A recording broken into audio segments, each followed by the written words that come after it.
Ayun, good morning mga sir, mga madam. Ako po yung nagbabalik ang inyong lingkod, Joel, dito sa bayan ng Rosales, Pangasinan. Titignan natin to.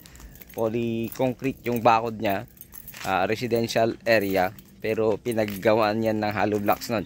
So pinaupa siguro ng seller natin. So ito po ay titled, at kung seller name tingnan natin. So ito po ay 1,290 square meter. Mapakalapad ng frontage nito, napakaluwang. So yun, natabunan na rin. So kung makikita nyo kasi dito sa likod yan, hindi pa yan natabunan. So hindi pa siya hindi naman siya malalim, pero syempre magtatabong ka pa rin pag kunyari mag-ano ka ng bahay, may tabong pa rin. Puro yung itong property na ito, yung titingnan natin dito, yung boundary.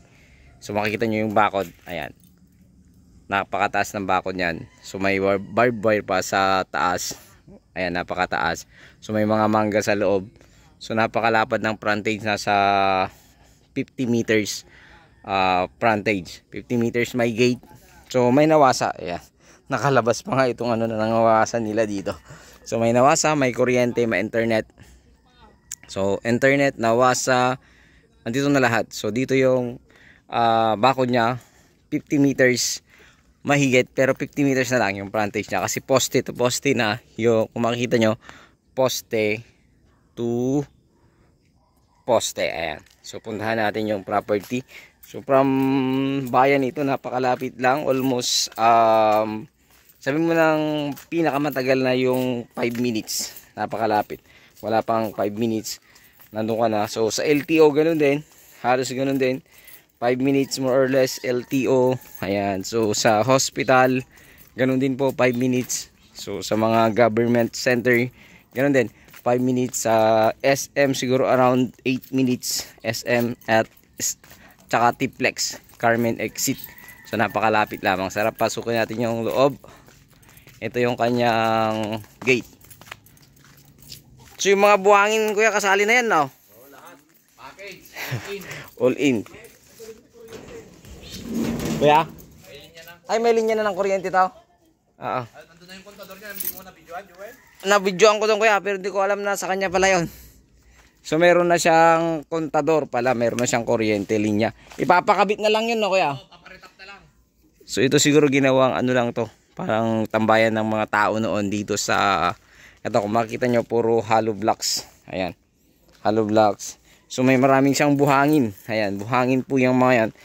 May magagamit ka na sa pag nagpatayo ka ng bahay. Ayan, puro buhangin. Kahit yung hollow blocks pwede mo ngang durugin ulit at ilagay sa flooring ng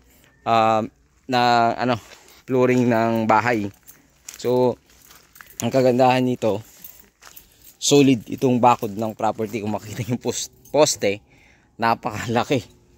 Napakalaki ng poste. Oh, ayan, pwede pa siyang taasan.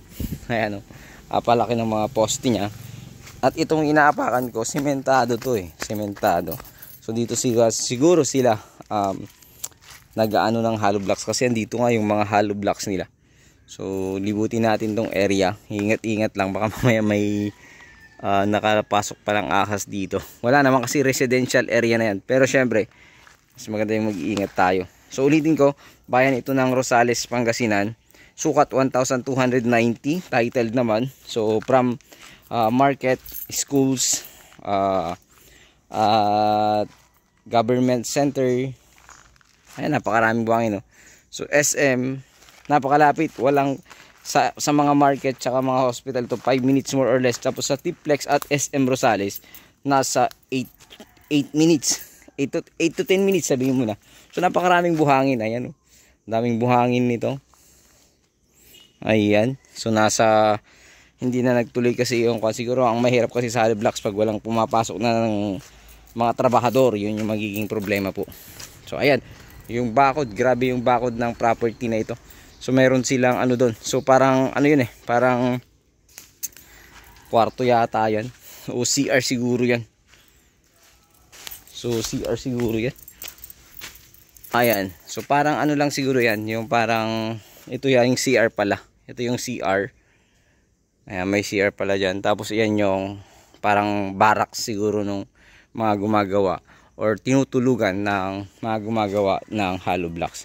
So ayan, napakaluwang ng frontage, 50 meters tapos 1,290, napakalapad ng frontage nito. So ayun, sana magustuhan nyo po dito sa bayan ng Rosales, Pangasinan. Napakalapit sa lahat po ng gusto mo na schools and market.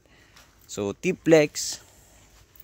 So meron ka rin konting traffic sa mismong bayan na, pero konting-konti lang yun mga sir, mga madam. So ayun, sana magustuhan nyo po ito dito sa bayan ng Rosales, Pangasinan. Ito po ang inyong lingkod, Agent Joel. At muli, huwag po kayong magsawang magsumuporta sa aking munting channel. Please like and share naman po para maging updated po kayo sa susunod kong mga video. So muli, maraming salamat. Ay, nakalimutan ko pa yung presyo. Presyo pala nito mga sir, mga madam ay 5 million. So 5 million, sagot po nila hanggang transfer. So capital gain tax, basta lahat na ng gagastusin hanggang transfer, 5 million fix po pag sagot nila lahat. Pero pag gusto nyo makabawas, syempre siguro around doon yung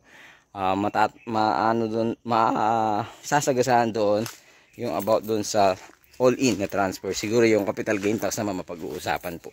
So ayun, ayan yung property, napakagaluwang. So magkatanggal lang ng mga mangga. So ayun, muli maraming salamat. Again, 5 million ito, all-in transfer.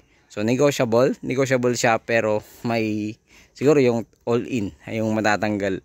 Siguro yung capital gain tax naman, yun ay hindi matatanggal sa seller, kasi sagot talaga ng seller tsaka yung agent fee. So ayun, muli maraming salamat. Ito pong yung lingkod, Agent Joel. God bless you all.